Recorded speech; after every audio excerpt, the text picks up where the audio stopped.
बिस्मिल्लाहिर्रहमानिर्रहीम अस्सलाम वालेकुम। मैं हूं आपका मेजबान साजिद गोंदल। आज 2 अप्रैल है, साल 2021। सुप्रीम कोर्ट ऑफ पाकिस्तान ने एक मरतबा फिर मरियम सफदर को जनाटेदार थप्पड़ लगाया है। आसफ जरदारी और नवाज शरीफ की एक और चोरी की वारदात पकड़ी गई है। इन दोनों खबरों पर तफसील के साथ आज बात करेंगे। यूसुफ रजा गिलानी ने फजल रहमान और मरियम को एक बड़ा सरप्राइज दिया है, इस पर पहले बात होगी। आपको इल्म है, जब से करप्शन बचाओ इत्तेहाद PDM के नाम से वजूद में आया है तो मौलाना और मरियम का इस बात पर इत्तफाक है, और इत्तफाक यह है कि हमने पार्लियामेंट को नहीं चलने देना। किसी कमेटी का इजलास हो उसके अंदर नहीं जाना, अगर कौमी असम्बली का इजलास हो रहा हो हंगामा आराई करनी है, सेनेट का अगर इजलास हो वहां पर भी हंगामा आराई करनी है। तो इससे हुकूमत घुटने टेकेगी, हमें मजबूर होगी, मुज़ाकरात की दावत देगी और हम वो ख्याल चौधरी की तरह फिर कहेंगे नहीं नहीं नहीं। लेकिन अब जिस तरह आसफ जरदारी ने ट्रक की बत्ती के पीछे लगाया, ज़िमनी इलेक्शन फिर सेनेट इंतखाबात, और अब कोई ऑप्शन नहीं रहा। नून लीग खुद अब बोल कर कह रही है कि हमने इस्तीफे नहीं देने, चूंकि पीपल्स पार्टी अगर रिजाइन नहीं करती तो हमें रिजाइन करने का कोई फायदा ही नहीं है।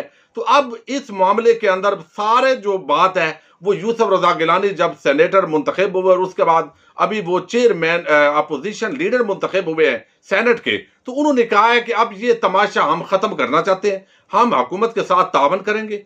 असद कैसर के साथ उनकी मुलाकात हुई है और उसके अंदर उन्होंने कहा कि जो भी इजलास होगा सेनेट का उसकी कार्रवाई अच्छी तरीके से चलाने की कोशिश की जाएगी, और हुकूमत जो भी इस्लाहात का बिल लाना चाहती है, कोई भी कमेटी बनती है उसके अंदर पूरी तरह पीपल्स पार्टी पार्टिसिपेट करेगी। दलील के साथ हम एक दूसरे को रद्द करेंगे और हुकूमत के साथ इस मामले के अंदर हम तावन करेंगे। इस पर फजल रहमान और मरियम ये बड़े खफा हैं और इन्होंने पहले भी कहा कि हमने इनको इत्तेहाद से अलहदा करना है तो अपोजिशन का इत्तेहाद बरकरार रहेगा। बहरहाल ये मुल्क पाकिस्तान के लिए और सियासी हवाले से इसके अंदर एक बड़ी डेवलपमेंट है और ये एक अच्छी खबर है।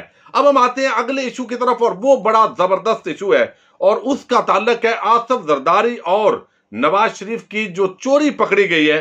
अब वो देखिए कि फॉरेन फंडिंग का case election commission of Pakistan के अंदर चल रहा है और पहले दिन से सबसे ज्यादा ये अपोजिशन की जमातें इस पर जोर दे रही हैं कि ये बहुत बड़ी कोई चोरी कर दी है इमरान खान ने, उसकी पार्टी को यहूदियों ने, उधर से राह ने, कहां से फंडिंग आई है, तो इसलिए ये सारा कुछ जो है वो छुपाया जा रहा है।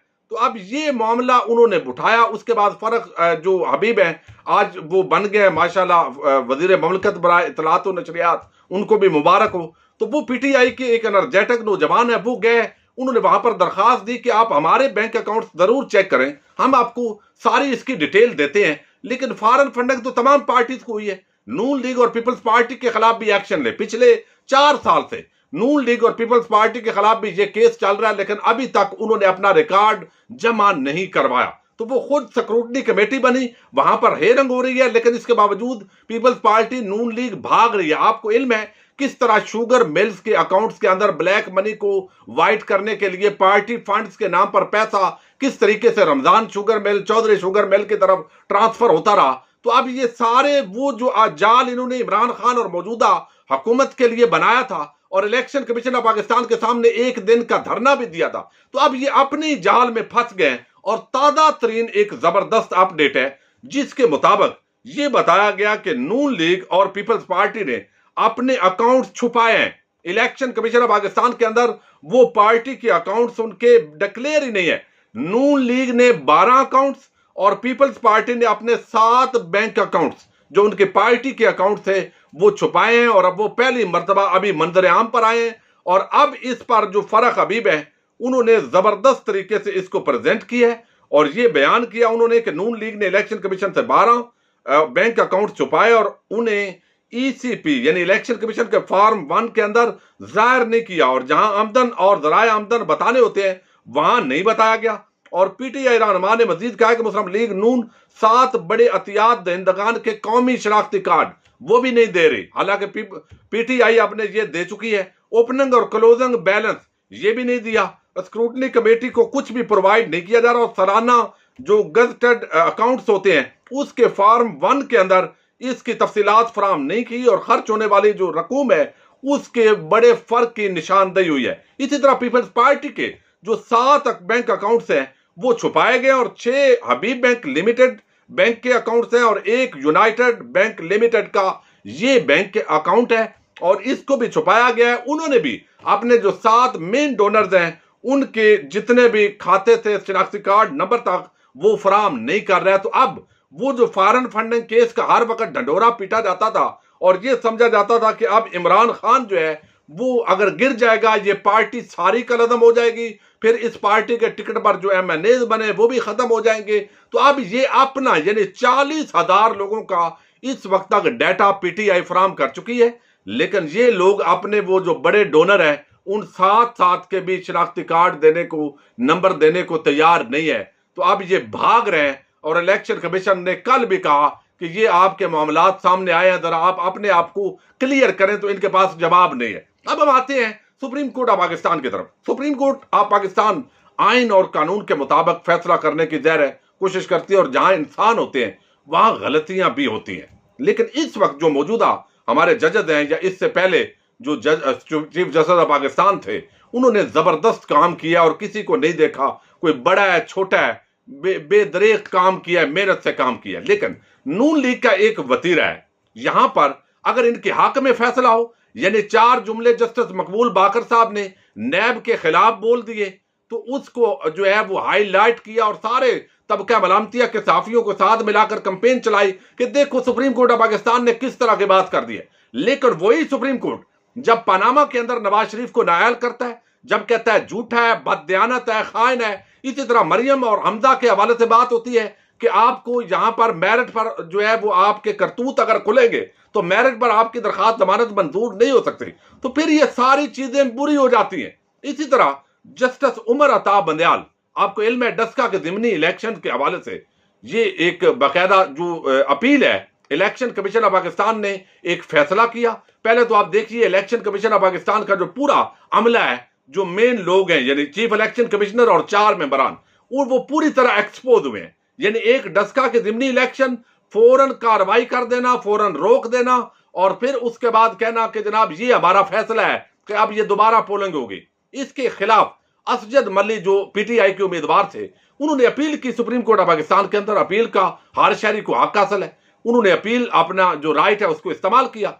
लेकिन यहां पर इस दौरान सेनेट के इंतखाबात हुए, तो सेनेट के इलेक्शन के अंदर वो जो इलेक्शन कमीशन जिसकी सारी फुर्तियां नजर आ रही थी, जो मरियम के हक में बजाय सारा मामला नून लीग के हक में जा रहा था, तो उन्होंने वो तो फुर्ती दिखाई, लेकिन इलेक्शन कमीशन के सामने वीडियो, ऑडियो, व्हाट्सएप सारे सबूत पूरी कौम ने देखे, लेकिन उस पर एक्शन नहीं लिया। और अब यहां तक कहा कि ये जरा हम तो 2 बंदों की बात करेंगे, बाकियों के आप सबूत फराम करें तो फिर हम ये बात करेंगे। बहरहाल ये पूरी तरह एक्सपोज हो गया मामला, और उसके अंदर जिस तरीके से इनको इलेक्ट किया गया था, यानी मेंबरान अपॉइंट हुए थे और कौन कौन अपॉइंट करने वाले थे, वो सारी चीजें जब सामने आई तो पता चलता है कि क्या मामलात हैं।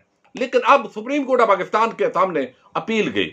अपील के अंदर उन्होंने सारे जो मेंबरान हैं, जो स्टेक होल्डर हैं, उनको सुनना था। इलेक्शन कमीशन ऑफ पाकिस्तान का भी मौकफ लिया कि आपने ये फैसला दिया है, किन ग्राउंड्स पर दिया है, और इस तरह नौशीन इफ्तिखार जो नून लीग की वहां पर उम्मीदवार है, उनका भी जो है वो वकील पेश हुआ है और असजद मल्ली के वकील भी पेश हुए हैं, आपने अपने दलाइल देने हैं। लेकिन एक दिन एक बात की जस्टिस उमर अता बंदयाल ने, और वो भी दरमियान के अंदर आरओ के मुताबिक ये लफ्ज गायब हो गया।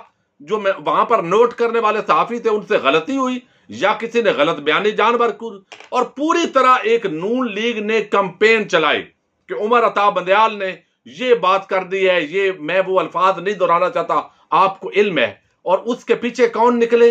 मरियम सफदर, चूंकि वो तमाम अकाउंट्स वो मुस्लिम लीग नून का सोशल मीडिया विंग उनको चला रहा है और उसको फॉलो किया हुआ है मरियम नवाज ने। तो आज सुप्रीम कोर्ट ऑफ पाकिस्तान ने जो NA-75 के हवाले से फैसला दिया है, ये एक बहुत बड़ा थप्पड़ लगाया है उस नून लीग के मुंह पर जो इस पर इल्जाम लगाते हैं, जो ज्यादा, और सुप्रीम कोर्ट उन्होंने कहा कि आइन और कानून के मुताबिक फैसले करती है। और अगर यह फैसला यकीनन हो जाता कि आप 20 जो जगह हैं पोलिंग बूथ पर इलेक्शन करवाएं, तो यकीनन इससे मामला फिर भी मुतनाज़ होता। बहुत सारे लोग बातें करते, और अब इसको मैं अप्रिशिएट करता हूं। असजद मल्ली जो उम्मीदवार है PTI के, उन्होंने खुले दिल से सुप्रीम कोर्ट ऑफ पाकिस्तान के फैसले को वेलकम किया और उन्होंने कहा कि आप 10 तारीख को इलेक्शन हो या 20 को, हम तैयार हैं और हम इसका मुकाबला करेंगे। अब यहां पर आज जो हेयरिंग हुई और जो फैसला हुआ उसकी चंद डिटेल मैं आपके सामने रखता हूं ताकि आपको मामले की नोयत का पता चले कि किस तरह साफ और शिफाफ मामले को यकीनी बनाया। हालांकि ये यही नून लीग थे।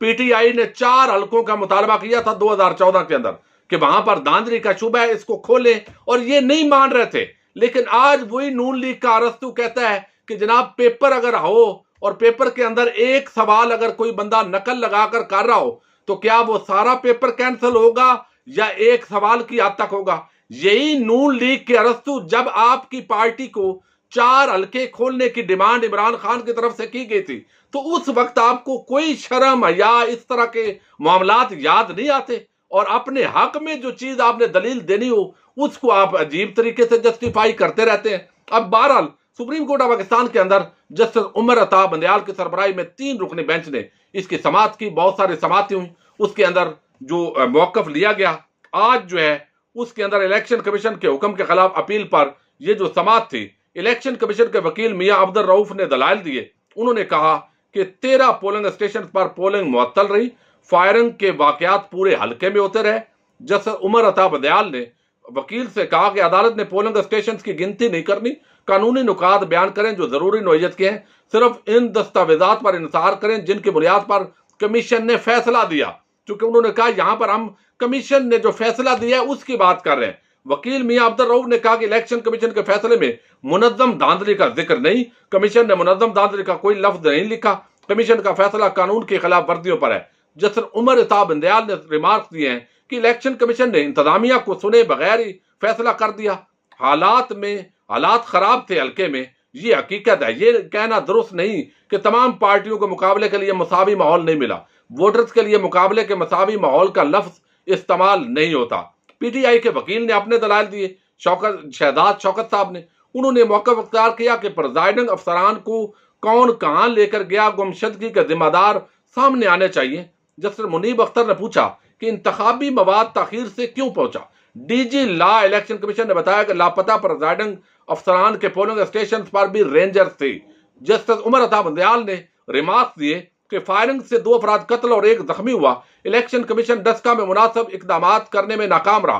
प्रिजाइडिंग अफसरान जिसने भी गायब किए उसने इंतखाबी अमल को धचका लगाया। नतायज मुतासर हो तो दोबारा पोलिंग हो सकती है। एक बिल्डिंग में 10 पोलिंग स्टेशन भी दिखाए गए हैं। इलेक्शन कमीशन के अपने कागजात में ये तफसीलात दर्ज हैं। अदालत ने एन डस्का के जो इंतखाबात हैं वो पीटीआई के अली असजद की अपील को मुस्तरद कर दिया है और कहा है कि इलेक्शन कमीशन ने जिस तरह का फैसला दिया है अब पूरे हल्के के अंदर दोबारा इलेक्शन का फैसला बरकरार रखा जाता है। मैं समझता हूं ये जबरदस्त फैसला है। और वो लोग जो सुप्रीम कोर्ट ऑफ पाकिस्तान और जस्टिस उमर अता बंदयाल पर तनकीद कर रहे थे, और वो जैसे मैंने आपको कहता होता हूं, एक बाबा जी फरमाया करते थे कि जनाब वो पीड़ा और तो फकियां और तकलीफ उनको और है उमर अता बंदयाल की। और वो असल में 2 जजेस का आपस के अंदर कुछ जज साहब एक बहुत हीरो बन रहे हैं आजकल, तो उनकी मोहब्बत के अंदर वो बाकी सब पर तनकीद करते हैं। तो मैं समझता हूं ये जबरदस्त मेरिट पर, हकायक पर मबनी, कानून और आइन के मुताबिक सुप्रीम कोर्ट ऑफ पाकिस्तान ने फैसला करके साबित किया है कि जो लोग सुप्रीम कोर्ट ऑफ पाकिस्तान को मुतनाज़ बनाने की कोशिश करते हैं वो अपने जो मजमूम अज़ाइम है उनके अंदर नाकाम हुए हैं। बहरहाल ये अब हमारे इदारों को भी देखना है कि रोज जो इस तरह के ट्रेंड्स बनते हैं, गालियां दी जाती हैं। लाहौर हाईकोर्ट तो इस पर एक्शन ले रही है, लेकिन लाहौर हाईकोर्ट के एक्शन तो सबको पता है कि बहुत प्यारे एक्शन होते हैं, उनका रिजल्ट बहुत प्यारा होता है। तो बहरहाल ये देखना है कि ये गालम गलोच का माहौल अब खत्म होना चाहिए। अपने मेजबान साजिद गुंदल को नेक्स्ट वीडियो तक के लिए इजाजत दीजिए। अल्लाह हाफिज।